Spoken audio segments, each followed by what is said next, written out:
Hello everyone, আমি সঞ্চিতা চলে এসেছি নতুন একটা ভিডিও নিয়ে। আজকে হলো শনিবার, তো এখন বাজে 10:30। আমার স্নান টান সব কমপ্লিট। যাব একটু কালীবাড়িতে।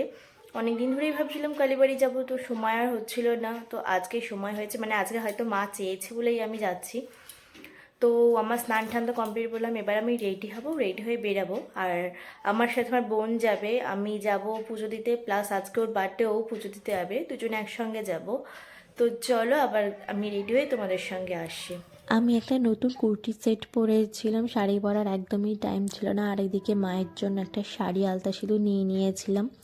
তারপর সব কিছু গুছিয়ে চলে গেছিলাম আমার বাপের বাড়িতে। সেখান থেকে বোনকে নিয়ে আমি আর বোন বেরিয়ে গেছিলাম কালীবাড়িতে যাওয়ার জন্য। আর কালীবাড়ি যাওয়ার সময় না একটা ভ্যান টোটো অটো কিচ্ছু পাইনি। খানিকক্ষণ দাঁড়িয়ে থেকে শেষমেশ হেঁটে হেঁটে আমাদের দুজনকে কালীবাড়ি পর্যন্ত যেতে হয়েছে। তো কালীবাড়ি চলে এসেছিলাম। এসে বোনকে এক জায়গায় দাঁড় করে রেখে আমি গেছিলাম মিষ্টির দোকানে মিষ্টি কিনতে পুজো দেওয়ার জন্য। দু জায়গায় সন্দেশ নিয়েছিলাম, কারণ ও পুজো দিয়েছে, আমি পুজো দিয়েছি। তো মিষ্টি মিষ্টি কেনার পরে আমরা ধূপকাঠি মোমবাতি কিনে নিয়েছিলাম। আর কালীবাড়ি আমি যতবারই যাই না কেন এই জেঠিমার দোকান থেকে ধূপকাঠি মোমবাতি নিই। আর অন্য কিছু লাগলে সেইগুলোও নিই, জেঠিমার ব্যবহার খুবই ভালো। তারপর মন্দিরে ঢুকে দেখি বীভৎস ভিড়, মানে যেহেতু অঘ্রাণ মাসের শেষ শনিবার ছিল, প্রচুর ভিড় ছিল, সবাই পুজো দিতে এসেছিলো। আমরা যখন মন্দিরের ভেতরে মানে মন্দিরের সামনে গেছি, তখন দ্বিতীয়বারে যারা পুজো দিয়েছে তাদের পুজো সবাই শেষ হয়েছিল, প্রসাদ বিতরণ হচ্ছিল।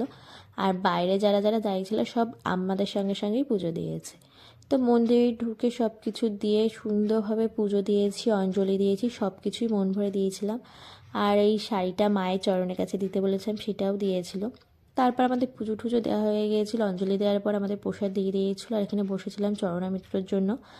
তারপর সব কিছু আমাদের দিয়ে দিয়েছে, প্রণাম টনাম করে আমরা বেরিয়ে গেছিলাম আমাদের কালীবাড়িতেই রয়েছে গ্রহরাজের মন্দির, সেখানে গেছিলাম। ভাবলাম যখন এসেছে একেবারে সব দর্শন করেই যাই। তো সেখানে একটু প্রণাম করে দক্ষিণা দিই। জেঠিমার কাছে শুনেছিলাম যে পুজো কখন হয়, কারণ ইচ্ছা আছে একটু গ্রহরাজের পুজো দেওয়ার। অনেক দিন ধরেই ভাবছি দেবো দেবো, সেই জন্যই গেছিলাম। তো তারপরে সেখান থেকে কাজ মিটিয়ে গেছিলাম আমাদের ব্রিজের দিকে। তোমরা তো অনেকেই জানো, গোবরডাঙ্গা কালীবাড়ির যে ব্রিজের পাশের কিছু দোকান ধস নেমে ভেঙে গেছে, সেইটাই দেখতে গেছিলাম। এত খারাপ লাগছিল না দেখে, মানে কত মানুষের বলো তো ক্ষতি হয়েছে। আর মানে খুব খারাপ অবস্থা ছিল। তো সেখানে দেখলাম গিয়ে মেরামতেরই কাজ হচ্ছিল। তারপর সেখান থেকে ভ্যান ধরে আমরা বাড়ির দিকে চলে এসেছিলাম, অনেকটা লেট হয়ে গিয়েছিলো এমনিতেও। তার মধ্যে ব্রিজ ভাঙা দেখতে গিয়ে আরও লেট হয়ে গেছে। তো চলো বাড়ি গিয়ে কথা হচ্ছে। এই সবে বাড়িতে আসলাম, প্রচণ্ড ভিড় ছিল আজকে কালীবাড়িতে। অন্নপ্রাশন ছিল, তারপর অনেকে আজকে পুজো দিতে এসেছিলো, দিনটা ভালো হয়তো, যার জন্য এতটা লেট হলো। তো এখন গিয়ে ঘরের পুজো দেব, তারপর আপাতত আজকের মতন কাজ সমাপ্ত। তো চলো ঘরের পুজোটা দিয়ে এসে আবার তোমাদের সঙ্গে কথা বলছি। তো দেখো আমি ঠাকুর ঘরে চলে এসেছি। আর আমি যখন কালীবাড়ি থেকে আসছিলাম তখন বাড়ির পুজো দেওয়ার জন্য একটু ফল মিষ্টি এনেছিলাম, একটু ফুল এনেছিলাম। শনিবার ছিলাম, ভাবলাম বাড়িতেও একটু ফল মিষ্টি দিয়ে পুজো দিই। তো চটপট পুজো দিয়ে নিয়েছিলাম, অনেকটাই লেট হয়ে গেছিলো। প্রত্যেক দিন আমার তাড়াতাড়ি পুজো দেওয়া হয়ে যায়, কিন্তু সেদিনকে লেট হয়ে গেছিলো। কী আর করা যাবে, প্রত্যেক দিন তো আর সমান একসঙ্গে সব কিছু হয় না। আমার ঘরের পুজো দেওয়া কমপ্লিট, এখন পুরোপুরি 2টো বাজে। আজকে অনেকটাই লেট হয়ে গেছে। প্রতিদিন আমার পুজো 11:30 12টার মধ্যে কমপ্লিট হয়ে যায়, সেখানে আজকে 2টো বেজে গেছে। তো কি আর করা যাবে, একদিন তো লেট হতেই পারে। তো এবার হচ্ছে আমি চেঞ্জ করে দুপুরে খাবারটা খাবো, তারপর একটু রেস্ট নেব, নিয়ে বিকেলবেলা যাবো ওই বাড়িতে।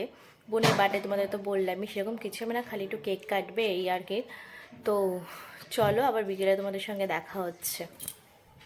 তো তারপরে সন্ধ্যা ঠান্ডা দিয়ে আমি ওই বাড়ি চলে গেছিলাম। গিয়ে বোন কেক কেটেছিল, কেউই ছিল না, আর কোনো রকম কোনো বেশি আয়োজনই করা হয়নি। একটা খালি কেক কাটিং হয়েছে আর পায়েস করেছিল, যেহেতু শনিবার ছিল। আর আমাদের বাড়ির আশপাশে যে বাচ্চা কাচ্চাগুলো থাকে, মানে যাদের সঙ্গে বোন থাকে, তারা কেউ বাড়ি ছিল না, ওই একজনই ছিল, আর এই পুচকেটা ছিল। তো দেখো পুচকেটা তো কেক কাটবেই না, ও চুপচাপ বসেছিল। তো কেক টেক কাটিংয়ের পরে সবাই একটু বসে গল্প টল্প করছিলাম। রাতে আমি একেবারে খেয়ে এসেছিলাম ওই বাড়ি থেকে। আর ওই বাড়িতে গেলে এত গল্প হয়, যার জন্য কোনো ভিডিওই করা হয় না। একেবারে আমি বাড়িতে এসেই আবার ভিডিও করেছি। এখন বাজে 10:30। আমি বেশ কিছুক্ষণ আগে বাড়িতে এসেছি, ওই বাড়ি থেকে রাতের খাবারটা খেয়ে এসেছিলাম। তো ফ্রেশ ট্রেশ করে রুমে চলে এসেছি। আজকে আমি রুমে একাই আছি, কারণ পোষণ গেছে ডিউটিতে। বাইরে বিভৎস ঠান্ডা, আমার হাত পা পুরো ঠান্ডা, বরফ হয়ে গেছে, এতটাই ঠান্ডা। তো আজকে এই সারাদিনটা তোমার এইভাবেই কাটলো। তোমাদের কেমন লাগলো অবশ্যই জানিও। ভালো লাগলে ভিডিওটা লাইক কমেন্ট শেয়ার করে সাবস্ক্রাইব করতে একদমই ভুলো না। দেখা হচ্ছে নতুন কোনো ভিডিওর সঙ্গে। ততক্ষণ সুস্থ থেকো, সাবধানে থেকো, ভালো থেকো, টাটা।